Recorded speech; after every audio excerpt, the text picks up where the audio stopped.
at times it can be destructive.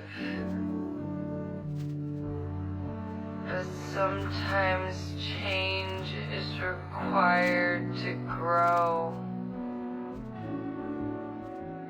And right after sunset, the sky is painted a deep, rich shade of blue that reminds me why I'm still here and why I shouldn't give up.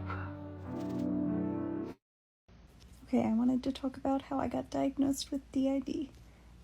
When I was 13, I started my mental health journey by being hospitalized for suicidal ideation and self-harm.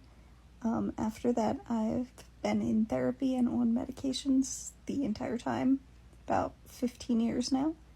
I have seen dozens of therapists. I've been hospitalized 20-something times. I've been on 55 different medications.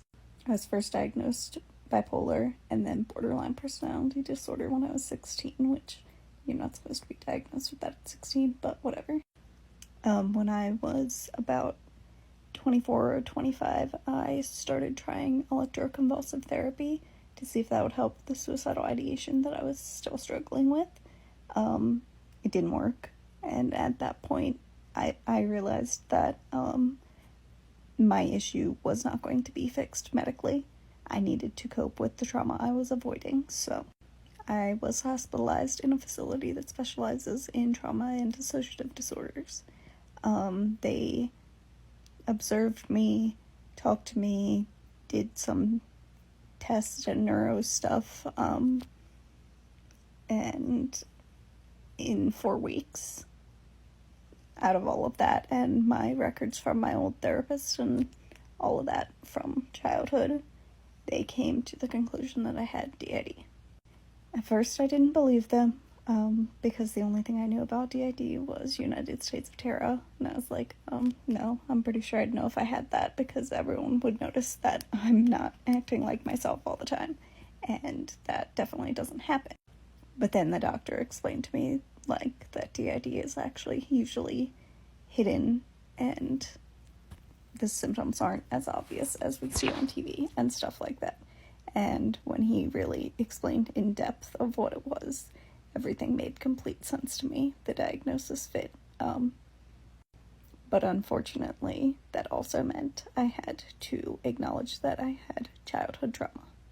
I knew I had trauma in my teenage years, but since you can't develop DID over the age of 9, I didn't know about any trauma younger than that, and I had to acknowledge that obviously that had to have happened if I had DID. So I went into a long period of denial because I did not want to acknowledge that trauma. But I had to start working with some alters that were causing problems, and I knew that was because I was denying things. So I went back to the same hospital and they confirmed my DID diagnosis and helped me work with these alters. So I switched back in. Apparently one of the kids had a good time. This is what I find in the mirror. Stickers, glitter, and blue eyebrows.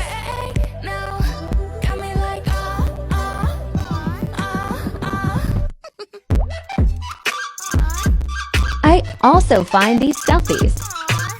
I suspect this was Sophie. She's 2 and very into princesses and pink.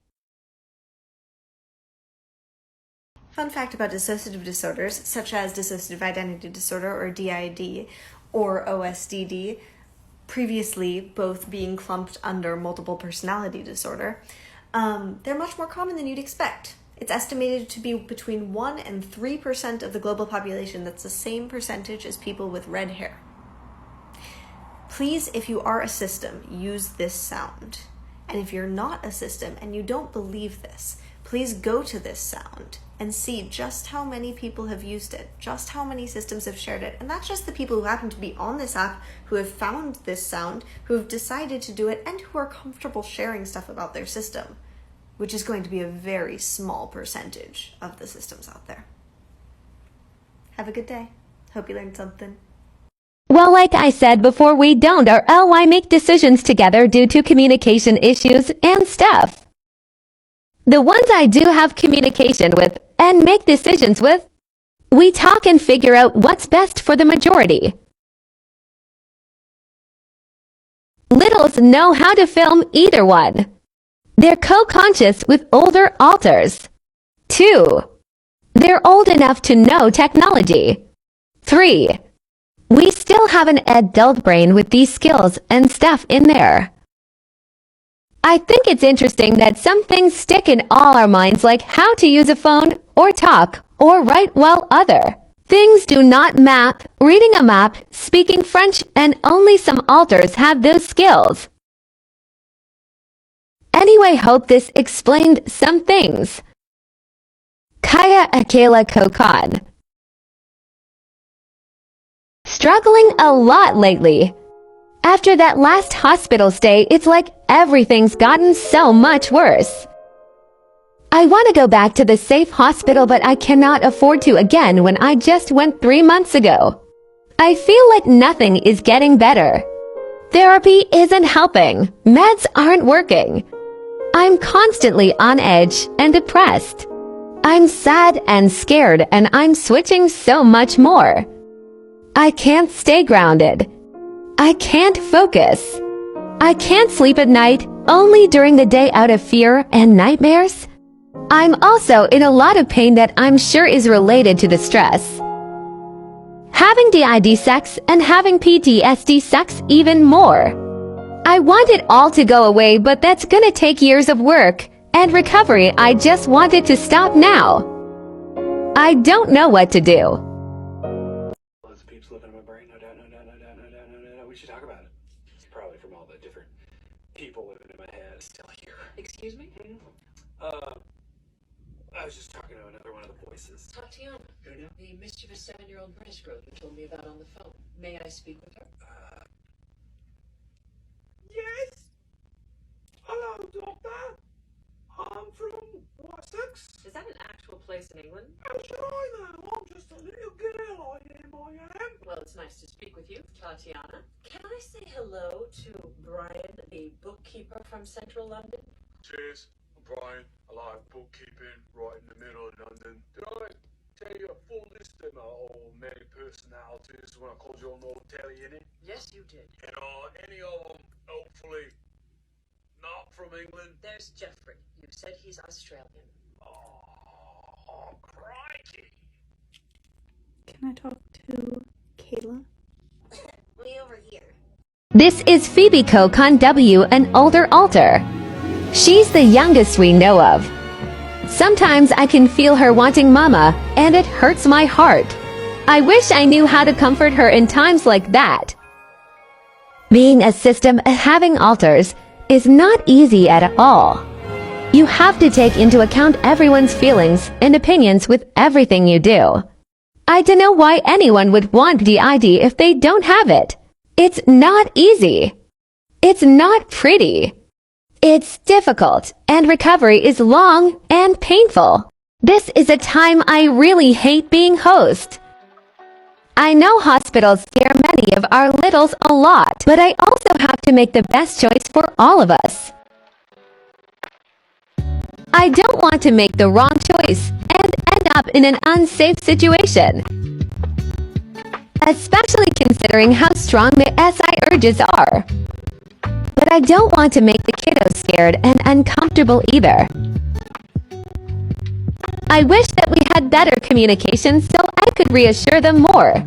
I kinda miss not knowing we were a system at all, so I only had to worry about myself.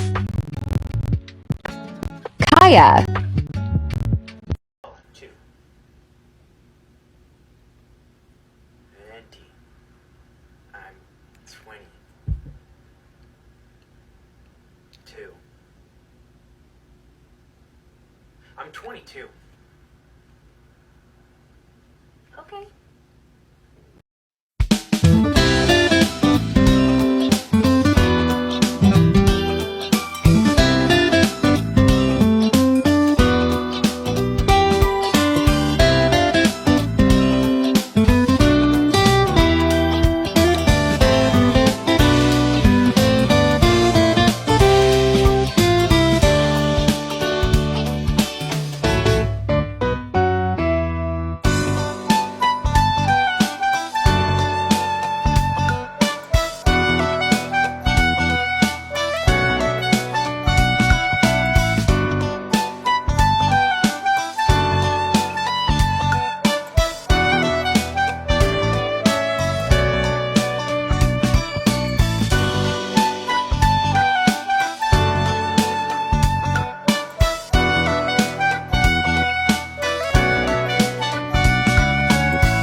down DID-OSDD edition.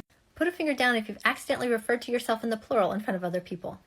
Put a finger down if you have way too much stuff because no one can agree on what they like. Put a finger down if you have an alter whose name is a letter, number, or color. Put a finger down if you've been dissociating and you're like, actually, this is fine. I'd rather this than reality right now. Put a finger down if you hate making plans because you don't even know who's going to be out for those plans. Put a finger down if you had to pretend to be somebody else, but that somebody else is also somehow you. Put a finger down if you have an alter in your system that is that alter. Put a finger down if you've forgotten something you should definitely know, like a friend's name, the code to get into your house, or maybe even your own name. Put a finger down if you obviously have this disorder, but still occasionally manage to deny that you have this disorder. Finally, put a finger down if, despite all the trouble, you really love your system.